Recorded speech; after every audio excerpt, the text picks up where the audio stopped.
Brunner ने एक concept दिया था पहले, वो था ब्रूनर सोशल लर्निंग थ्योरी। ठीक है, जहाँ पे आपने सोशल लर्निंग बोल सकते हो या फिर सोशल कंस्ट्रक्टिविस्ट थ्योरी। तो वो आपने पढ़ लिया, सोशल कंस्ट्रक्टिविज्म का जो भी पॉइंट था उसको पढ़ लिया। Then after that social constructivism में ब्रूनर ने क्या बोला है, इनएक्टिव, आइकॉनिक, सिंबॉलिक स्टेजेस के बारे में पढ़ लिया। बट यहाँ पे नेक्स्टली इन्होंने और एक मॉडल दिया जो कि यूनिट 4 के लिए है। देखो आपका यूनिट 3 पूरा कंप्लीट हो गया है। ठीक है, यूनिट 4 का एक क्वेश्चन हो गया है, यूनिट 1 का इंडिविजुअल डिफरेंस एक क्वेश्चन हो गया है, यूनिट 2 से भी वाइगोट्स्की का कंसेप्ट क्लियर हो गया है। तो आप जो जो हो गया है टिक करते चलना। ठीक है, टिक करते चलना, आपका हो जाएगा। फटाफट फटाफट अगर देखेंगे, अगर 4-5 क्लास हो गया ये पेपर कंप्लीट हो जाएगा। यस प्लीज बोलो।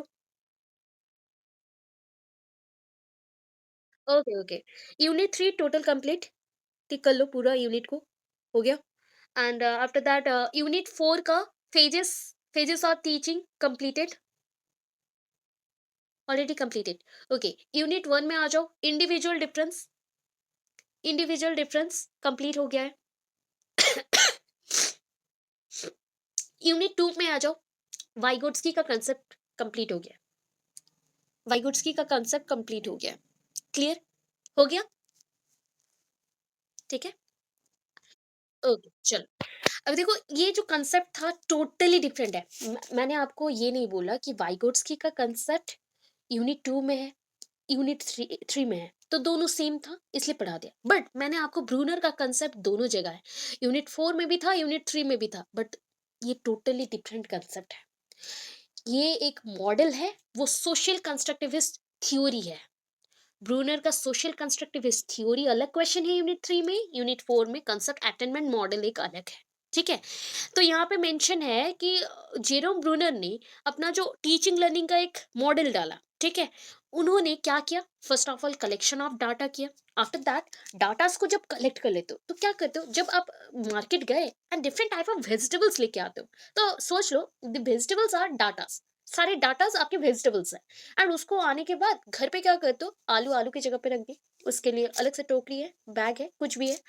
और एक जगह पे आपने ऑनियन रख दिया, और एक जगह में आपने अदर ग्रीन वेजिटेबल्स रखा, और एक जगह में आपने जो भी छोटे मोटे चीजें आपने मसाले लाए थे वो रखा। तो देखो ये जो आपने कैटेगराइज किया ना डाटा को, वैसे यहाँ पे कैटेगराइज होता है। एंड ये जो कैटेगरीज में हमने डिवाइड किया, ये किसी एग्जाम्पल के बेस्ड ही होगा, उदाहरण के ऊपर निर्भर करता है। ठीक है, एंड इसमें क्या सिमिलैरिटीज था, कैरेक्टर सिमिलैरिटीज था। आलू, सारे आलू एक जगह क्यों है, बिकॉज उसका शेप एंड साइज एक जैसे है, उसका कलर एक जैसा है, उसका टेस्ट एक जैसा है, तो these are the characteristics of potato और आलू। ठीक है, वैसे अनियन का भी, वैसे मसाले का भी, वैसे ग्रीन वेजिटेबल्स का। सो जो भी सेम सेम कैरेक्टर्स हैं उसके बेसिस पे हम डाटा को अरेंज करते हैं। And after that positive data and positive example and the negative examples को आप कंपेयर करते हैं कि इसका नेगेटिविटीज क्या है या इसका पॉजिटिविटीज क्या है। ये पूरा कंसेप्ट है, कंसेप्ट अटेनमेंट मॉडल का, कि कौन सा आपको पता है, आप पूरे दिन में ऑलमोस्ट 7,000 से लेके 10,000 थॉट्स कैरी करते हो। ठीक है, फिर भी उससे आप पूरे दिन का जो भी थॉट्स है, क्या आप माइंड में स्टोर कर सकते हैं? नहीं। सो हम उससे सिर्फ गिने चुने कुछ ही कंसेप्ट को याद रखते हैं। क्यों?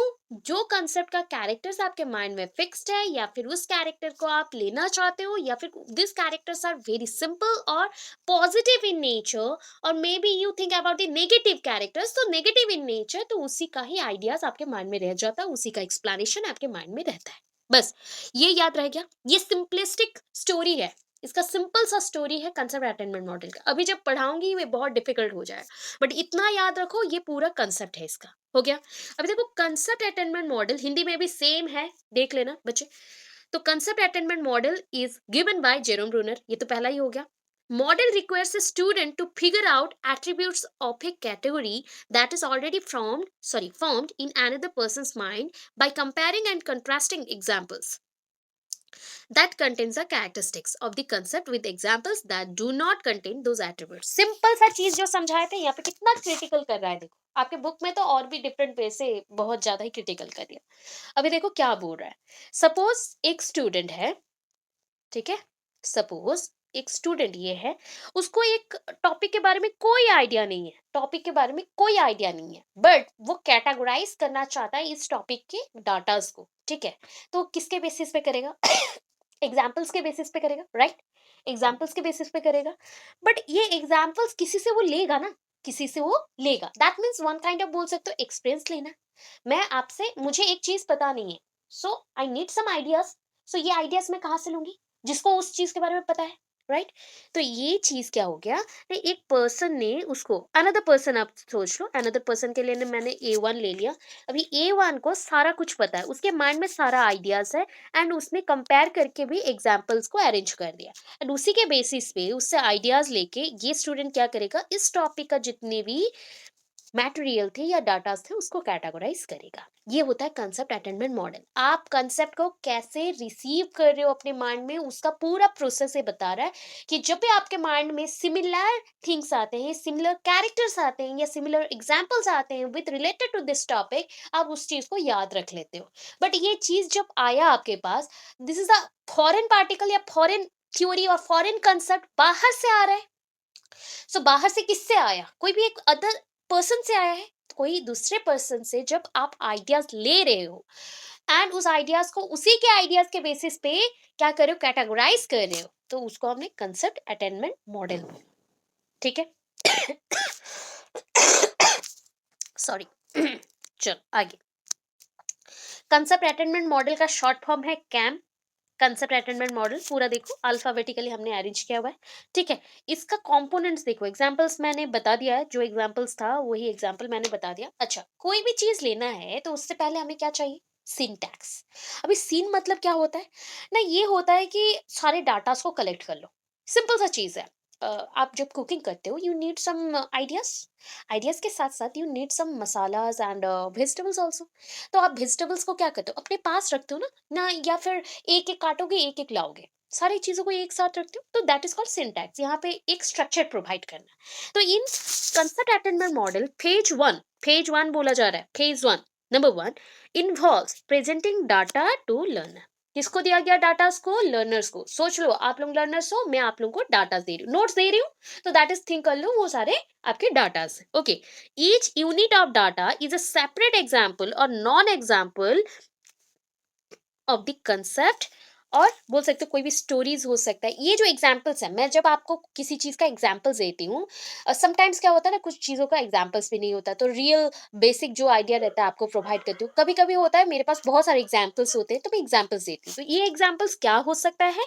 ये एग्जाम्पल्स मे बी आपके कोई भी इवेंट्स हो सकते हैं, कोई वर्क या फिर पीपल्स का एक्सपीरियंस हो सकता है, ऑब्जेक्ट हो सकता है, स्टोरीज हो सकते हैं, पिक्चर हो सकते हैं, और एनी अदर डिस्क्रिमिनेबल यूनिट्स जिससे आप सेपरेट कर सको या फिर तोड़ सको चीजों को या अलग कर सको, ठीक है?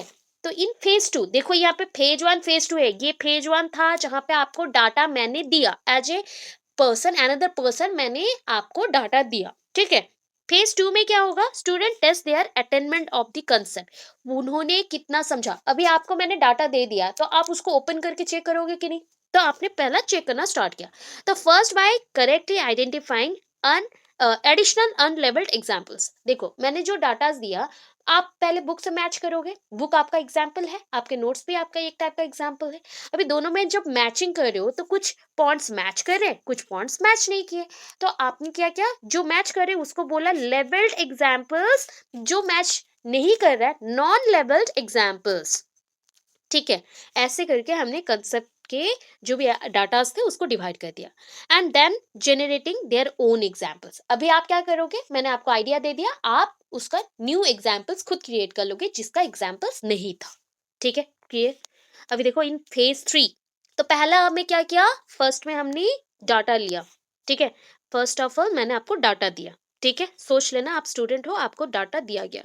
आफ्टर दैट आपने उसका एग्जाम्पल है या नहीं, उसके बेसिस पे कैटेगराइज किया, and non example labelled datas को आपने अपना ओन एग्जाम्पल्स दे दिया।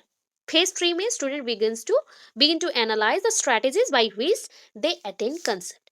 अभी मैं आपको बताऊंगी कि आपको स्ट्रेटेजीज भी यूज करना है, तो आप एज ए स्टूडेंट क्या करेंगे ना, स्ट्रेटेजीज जो हम यूज करके इंफॉर्मेशन ले सकते हैं और कैटेगराइज कर सकते हैं, वैसे चीजों को लेंगे। तो ये फेज 3 हो गया सिंटैक्स के अंदर। ठीक है, अभी बोलोगे मैम इतना थोड़ा-सा होने के बाद आपने यहाँ क्यों दिया? बिकॉज़ यहाँ पे कंसेप्ट के बारे में थोड़ा जानना ज़रूरी था कि कौन से कंसेप्ट क्या होते हैं, तो इसलिए यहाँ पे कंसेप्ट के ऊपर थोड़ा-सा आपने इन्फॉर्मेशन को डाल दिया है। ठीक है, बोलोगे मैम 3 फेजेज़ तो हो गए, फेज 1, फेज 2, फेज 3 किसके अंडर हुए? सिंटैक्स के अंदर हुए। तो सिंटैक्स के अंदर पहले आपको डाटा दिया गया, थर्ड में देखो मैं रिपीटेडली मैं आपको पढ़ा रही हूँ, रिपिटेशन कर रही हूँ बहुत बार कि आपके माइंड में रह जाए।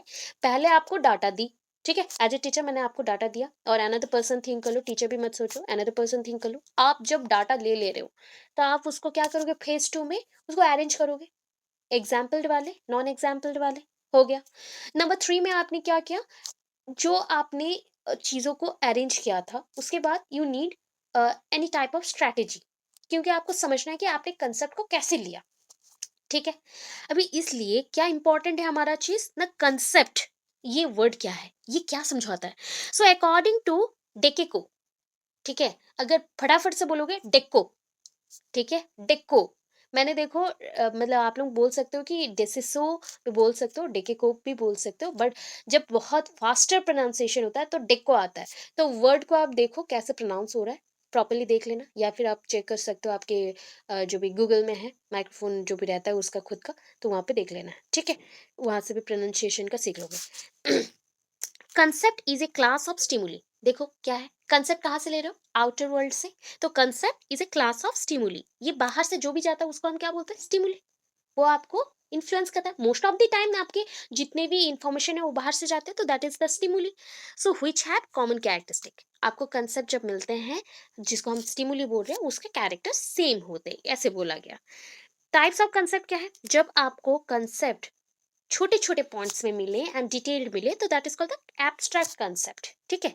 जैसे कि हो गया intelligence, love, happiness, sadness etcetera, देखो बहुत डिस्टिंक्ट है, ईच के कैरेक्टर्स अलग हैं, ईच के कैरेक्टर्स अलग है। जब आप हैप्पी रहते हो you think about your happy journeys or happy events of your life or happy moments of your life or happy moments whatever you created by any person etc, वो याद कर लेते हो। जब आप दुखी रहते हो तो आपकी लाइफ में जितनी दुख है सब याद आ जाते हैं। इंटेलिजेंस में ऐसा कुछ नहीं होता, intelligence based on your knowledge, so knowledge जितना लेना आपका जितना भी प्यास रहेगा नॉलेज के लिए उतना बढ़ते जाएगा। लव भी सेम थिंग है, कभी कभी किसी पर्सन को देख के गुस्सा आता है, किसी पर्सन को देख के प्यार आता है, तो ये सारे जो चीज हैं ये एब्स्ट्रैक्ट कंसेप्ट है। अभी बोलो डिटेल कंसेप्ट, मतलब पूरा जोर फोकस्ड वाला कंसेप्ट जिसको आप बोल सकते हो वो होता है कॉन्क्रीट कंसेप्ट। जैसे कि देखो वो चीज कभी चेंज नहीं होगा, बुक, बुक हमेशा पेपर से ही बनते थे, अब भी लोग पेपर ही यूज करेंगे, कमिंग टाइम पे भी लोग पेपर ही यूज करेंगे। तो ऑलवेज याद रखना है, रिमेम्बर करना है कि बुक इंपॉर्टेंट था, रहेगा, हमेशा के लिए रहेगा, है ना बुक। तो ये फिक्स्ड है, इसके कैरेक्टरिस्टिक चेंज नहीं होते। Cell, body is made up of cell, so there are various type of cell in our body and that is the structural functional units, so ये आपका ये भी चेंज नहीं हो सकता, है ना? Triangle, triangle, rectangle, sphere, circle, ये भी चेंज नहीं हो सकता, इसका जो भी आपने पेरीमीटर का आइडिया फॉर्मूला दिया है या फिर इसके सर्कमफेरेंस का दिया है या कुछ भी दिया है ये सब चेंज नहीं हो सकता। तो जो चेंज नहीं हो सकता जिसके कैरेक्टरिस्टिक्स कभी चेंज नहीं होंगे वो कॉन्क्रीट हो गया, इसके भी कैरेक्टरिस्टिक्स चेंज नहीं होंगे, कॉमन कैरेक्टरिस्टिक्स रहेगा, मतलब जो फिक्स्ड है, फिक्स्ड है उसमें इतना ज्यादा चेंज नहीं होता, वो कॉन्क्रीट होता है।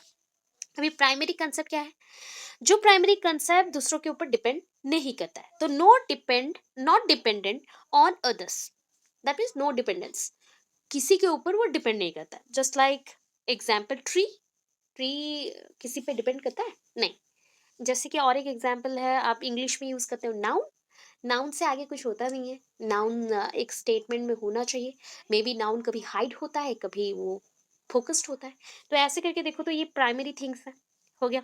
सेकेंडरी में क्या आया, सेकेंडरी कंसेप्ट्स में देखो यहाँ पे टी छूट गया, पहले ही बोल देती हूँ, फिर मत बोलना कि मैम को आता नहीं है छूट गया, बाई चांस टाइपिंग में हो जाता है, आप लोग लिख लेना प्लीज, ओके। सेकेंडरी कंसेप्ट्स क्या है, ये डिपेंड करता है दूसरों के ऊपर, just like adverb, society, society देखो हम सब पे डिपेंड करता है कि नहीं करता है। मिक्स्ड इकोनॉमी, जब हम हमारे देश के इकोनॉमिक ग्रोथ में पार्टिसिपेशन करते हैं तो that is called the mix economy, सब कोई मिल के इसमें हेल्प करते हैं एंड उसको ग्रो करने के लिए भी हेल्प करते हैं by different type of businesses and वो माइक्रो एंड मेगा जो भी हो सकता है। देन देखो स्ट्रक्चर्ड कंसेप्ट, स्ट्रक्चर्ड कंसेप्ट क्या होता है जिसका आप मीनिंग सेम रहेगा ऑल टाइम, मतलब जो भी चीज़ आ जाए वो चेंज नहीं होता, उसका मतलब चेंज नहीं होता, उसका जिस्ट सेम रहता है। उसका नाम चेंज हो सकता है बट उसका जिस्ट सेम रहेगा, मतलब उसका सारांश हमेशा सेम रहेगा। अनस्ट्रक्चर्ड क्या है? जिसका मीनिंग ऑलवेज़ डिफरेंट लोगों के पास डिफरेंट वे से मिले, ठीक है? कोई बोलेगा पोटैटो इज़ हेल्पफुल बिकॉज़ ये हमें खाने में एक स्वाद देता है। कोई बोलेगा पोटैटो का कोई टेस्ट नहीं है। कोई बोलेगा पोटैटो खाना अच्छा नहीं है। तो डिफरेंट टाइप ऑफ देखो different peoples different meaning draw out कर रहे हैं। तो ये हो गए थोड़े से कांसेप्ट के ऊपर। ओके, इतना क्लियर है? येस और नो? बता दो, येस और नो? ओके, चलो। अभी देखो ये सिंटैक्स पढ़ाया था। बार-बार रिपीट कर रही हूँ जैसे आप भूल ना जाओ। सिंटैक्स में क्या था? 3 पेजेस थे, P1, P2, P3। 3 पेजेस में हमने कंप्लीट कर लिया। अच्छा, क्या हो गया भाई? Okay, sorry. P3 हो गया।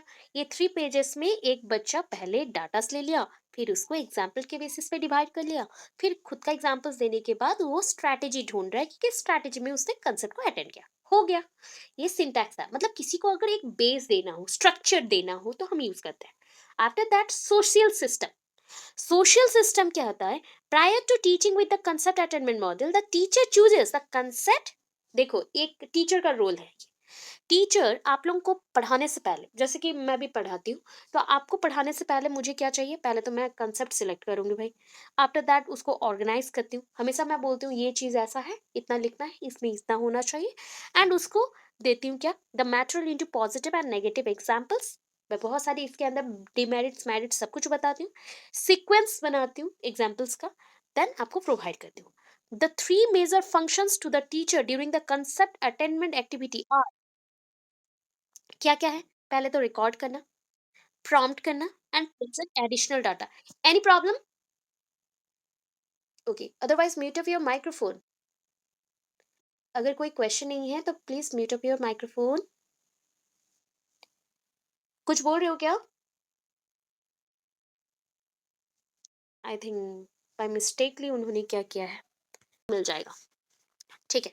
सो देखो, यहाँ पे as a teacher as a student आपने तीन चीज़ों में डिवाइड किया था। वो phase one, phase two, phase three था। सेम थिंग यहाँ पे टीचर ने भी किया कि पहले आपको पढ़ाने से पहले वो क्या करेगा? कंसेप्ट लेगा, उसको सिलेक्ट करेगा, ऑर्गेनाइज करेगा एग्जाम्पल्स के साथ। मेरिट, डिमेरिट, मैंने ये एग्जाम्पल दिया। सो आप नेगेटिव पॉजिटिव बोथ एग्जाम्पल्स के साथ सीक्वेंस में अरेंज करोगे। तो इससे पहले क्या करना है? पहले हमें रिकॉर्ड करना है, उसके बाद प्रॉम्प्ट करना है एंड प्रेजेंट एडिशनल डाटा। देखो, आपको जो मैं पढ़ा रही हूँ तो इसको सोच लो ये रिकॉर्ड्स है, ठीक है? क्यों? आप बोलोगे रिकॉर्डिंग हो रहा है इसलिए? नहीं, आपको जब भी पढ़ाया जा रहा है तो आपके अंदर आइडियाज़ क्या हो रहे हैं? रिकॉर्ड्स हो रहे हैं। मेरे पॉइंट ऑफ व्यू वहाँ पे थोड़े से जाके स्टोर हो रहे हैं, तो ये रिकॉर्ड है। आफ्टर दैट जब आपको कुछ चीज़ भूल जाते हैं तो मैं क्या करती हूँ? प्रॉम्प्ट करती हूँ, है ना? थोड़ा सा क्विक कुछ रिवीजन करवा देती हूँ या फिर प्रॉम्प्ट करती हूँ, तो that is important. After that मैं एडिशनल डाटा देती हूँ। जैसे प्रीवियस क्लास में मैंने बाइगुड्स की पढ़ाया था, तो वहां पे मैंने फट से पूछ लिया जेडपीटी के बारे में। आफ्टर दैट मैंने अभी आज पढ़ाया आपको ब्रूनर का, सॉरी ब्रूनर बोल रही हूँ, इससे पहले ऑसुबल का कंसेप्ट। तो ऑसुबल का बताया। तो ये देखो एडिशनल डाटा कैसे ऐड होता है, ठीक है? ये हो गया सोशल सिस्टम।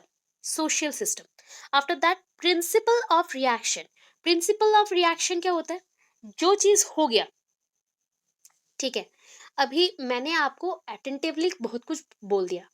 अब आपका बारी है, आप क्या कर रहे हो? एनालिसिस कितना करोगे, अंडरस्टैंड कितना करोगे, ठीक है? जब भी वर्ड आ जाए प्रिंसिपल तो याद करना, रिएक्शन बोला है मतलब कंसेप्ट को समझना है, थिंक करना है, अंडरस्टैंड करना है, उसको एनालाइज करना है। तो इतना समझ के चलो। During the flow of the lesson, जब लेसन में पढ़ा रही हूँ, the teacher needs to supportive of the students hypothesis. देखो, आपको आपके हिसाब से समझाने के लिए मुझे बहुत सारे एग्जाम्पल्स एंड बहुत सारे ऑब्जेक्टिव्स का यूज करना पड़ता है, सो दैट आपको मैं प्रॉपरली रिप्रेजेंट कर सकूं एंड क्विकली आप रिसीव कर सको। लेटर पेज में क्या होगा इस मॉडल का?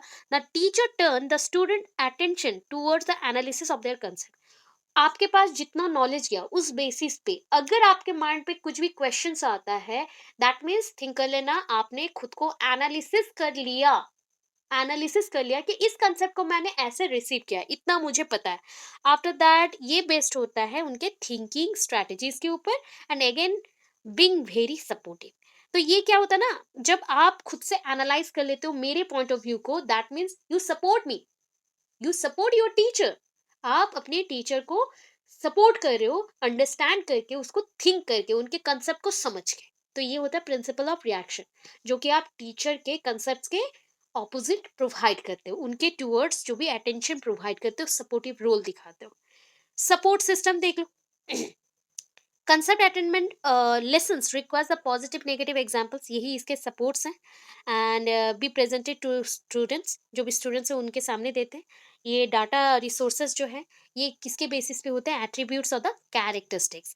जब भी आप एग्जांपल्स देते हो तो सेम एग्जांपल्स मतलब सेम कैरेक्टरिस्टिक्स, नेगेटिव एग्जांपल्स मतलब नेगेटिव सेम कैरेक्टरिस्टिक्स। तो आप कभी भी उदाहरण को सिंपल वे से नहीं देते हो, सिंपल वे से नहीं देते हो। जब भी उदाहरण को देते हो आपके माइंड में पॉजिटिव नेगेटिव का गेम चलता है, उसी के पॉइंट ऑफ व्यू आप देते हो। ठीक है, नेक्स्ट देखो, इंस्ट्रक्शनल एंड नर्चरेंट इफेक्ट। नर्चरेंट मतलब क्या है? किसी को जस्ट लाइक मदरहुड केयर, जानते हो, प्यार करना, प्यार से उसको खिलाना पिलाना या फिर केयर करना, तो that is one kind of nurturant effect बोल सकते हो। वैसे ही जब आप कंसेप्ट अटेनमेंट मॉडल करते हो एंड इसको डिजाइन किया जाता है कि स्पेसिफिक इंस्ट्रक्शन बच्चों को दिया जाए कोई एक कंसेप्ट के ऊपर। सो विद एब्स्ट्रैक्ट कंसेप्ट, बहुत सारे एब्स्ट्रैक्ट कंसेप्ट, बहुत सारे एब्स्ट्रैक्ट स्ट्रैटेजीज, ऑल्टरनेटिव पर्सपेक्टिव्स के साथ, लॉजिकल रीजनिंग के आइडियाज के साथ आपको बताया जाता है। एंड मे भी होता है कि sometimes some topics are very ambiguous, मतलब हमेशा क्या होता है, ये वैरी नहीं कहता है, कुछ टाइम पे सेम सेम भी हो जाता है, क्योंकि ये मॉडल बताना चाहता है कि आपको आइडियाज मिल रहे हैं कि नहीं, एग्जाम्पल्स प्रॉपर है कि नहीं, एंड एग्जाम्पल से आप खुद कुछ जनरेट कर पा रहे हो कि नहीं। तो ये होता है नर्चरेंट इफेक्ट, जो भी आपको दिया जाए आप समझ सको कि वो पॉजिटिव है, नेगेटिव है, रॉन्ग है, क्या है। अभी जितना पढ़ के आया ना, उसका एक डायग्राम ये है, देखो। इंस्ट्रक्शनल इफेक्ट्स एंड नर्चरेंट इफेक्ट ये मैंने दे दिया। तो अभी देखो, पहला हमने क्या लिखा था? Nature of concept. Then concept को बिल्ड करना है तो स्ट्रैटेजीज नीड है, स्ट्रैटेजीज नीड है कि नहीं। देन आया स्पेसिफिक कंसेप्ट, कंसेप्ट को देना। देन हमने एक रीजनिंग किया था, that is a inductive reasoning, जहां से आप खुद अपना एग्जाम्पल्स को ड्रॉ कर रहे हो, खुद के आइडियाज निकाल रहे हो। Awareness of the alternative perspective, ये डी पॉइंट भी, ई पॉइंट के ऊपर ही हमने जो लास्ट पढ़ा उसी में ही मेंशन है कि आपको हमेशा अवेयर रहना चाहिए अल्टरनेटिव वेज में भी, मतलब आपके पास एग्जांपल्स है तो अल्टरनेटिव भी सोच के रखो, अगर इससे नहीं हुआ काम उससे भी करेंगे। टॉलरेंस ऑफ एम्बिग्युइटी, बार बार कभी कभी ना सिमिलैरिटीज वाले टॉपिक्स आते हैं, कुछ बच्चे आप में से भी हैं कि मैम इतना रिपीट मत करिए, हम बोर हो जा रहे हैं, and they leave the class. ठीक है, ऐसे भी होते हैं, तो थिंक कर लो, उनका टॉलरेंस कैपेसिटी कम है। ठीक है, आपके अंदर पेशेंस होना चाहिए, आपका माइंड पीसफुल होना चाहिए जब भी आप पढ़ाई करो, उससे आपका 60% पढ़ाई तभी कंप्लीट हो जाएगा, लर्निंग कंप्लीटेड है। तो ये टॉलरेंस एम्बिग्युइटी चाहिए। After that sensitivity to logical reasoning, logical reasoning and communication. In communication जब भी आप बातचीत कर रहे हो उसमें अपना आइडियाज को लगाओ, आइडियाज लगाओ, लॉजिकल रीजनिंग करो, सेंसिटिविटी उसमें सोचो कि अगर आप ये चीज बोलते हो वो नेगेटिव होगा या पॉजिटिव होगा, ये चीज सोच के जाना एंड करना। ये एक डायग्राम है, और एक डायग्राम यहाँ पे है जो कि आपको कैम का जो फेज वन था, फेज वन में क्या था? डाटा काला, कि presentation of data and identification of the concept. Phase two, आप कंसेप्ट को टेस्टिंग कर रहे हो पॉजिटिव नेगेटिव एग्जांपल्स के साथ। Phase three, thinking about the strategies और एनालिसिस ऑफ थिंकिंग स्ट्रेटेजीज हो गया। अभी अगर और डिटेल्स देना है तो ये आपको जो पढ़ाया गया ये टेबल में मेंशन है, ये ओनली सिंटैक्स, सिंटैक्स पॉइंट है, सिंटैक्स पॉइंट है। ठीक है, अगर आप बोलोगे मैम इतना सारा है क्या करेंगे, इतना सारा एग्जांपल्स देंगे या इतना सारा डायग्राम करेंगे, नहीं, एनी टू डायग्राम्स करना। एंड जैसे कि ये ओवरऑल बता रहा है तो ओवरऑल डायग्राम करना है, समझाने के लिए बस रखा गया है एक्स्ट्रा। ये ओवरऑल डायग्राम है, एंड ये एक ओवरऑल डायग्राम है, ऊपर वाला सबसे फर्स्ट, ये एक ओवरऑल डायग्राम है, एंड ये फेज, तीन फेज वाले डायग्राम है। ठीक है, एंड उसका एक्सप्लेनेशन भी मैंने दे दिया, जिसको पॉइंट ऑफ, जो भी पॉइंट्स वहां पे मेंशन है, तो वो अगर समझ नहीं आया, सिंटैक्स का देखो, सिंटैक्स था, सोशल सिस्टम था, तो उससे पहले मतलब सिंटैक्स कंसेप्ट से पहले जो पॉइंट है उसमें तीन फेज था, उसके बारे में एक्सप्लेनेशन दिए गए हैं, ऐसे पॉइंट में भी। अच्छा, अभी देखो ये जो छोटा सा डायग्राम है इसको समझ लो। तो इसके आपके केम में कितने स्टेजेस है? तीन स्टेजेस है। ठीक है, स्टेजेस के अकॉर्डिंग, स्टेज वन क्या बोलता है? Planning for the concept attainment, identification of the goal, selection of examples, sequencing of examples, यहाँ पे एग्जाम्पल्स की जगह में एग्जाम्पलर्स लिखा गया है, दैट मीन्स हम बहुत सारे एग्जाम्पल्स को विद कैरेक्टरिस्टिक्स अगर बोल दें तो ऐसा लिखते हैं। ठीक है, आप एग्जाम्पल सिंपल लिख सकते हो। And medium of presentation, stage two, और स्टेज टू में आपने क्या किया, जब भी कंसेप्ट को आप प्रोवाइड कर रहे हो, तो इम्प्लीमेंटिंग कंसेप्ट, अटेनमेंट एक्टिविटीज, जितने भी एक्टिविटीज चाहिए रिलेटेड उसके तो वो देंगे, presenting exemplars, then analysis of exemplars, then stage three में क्या करोगे, इवैल्यूएशन करोगे। फीडबैक देना है ना, फिर से क्या न्यू करना है उसके लिए फीडबैक देना है, इसलिए हम इवैल्यूएशन करेंगे। तो इतना हो गया आपका पूरा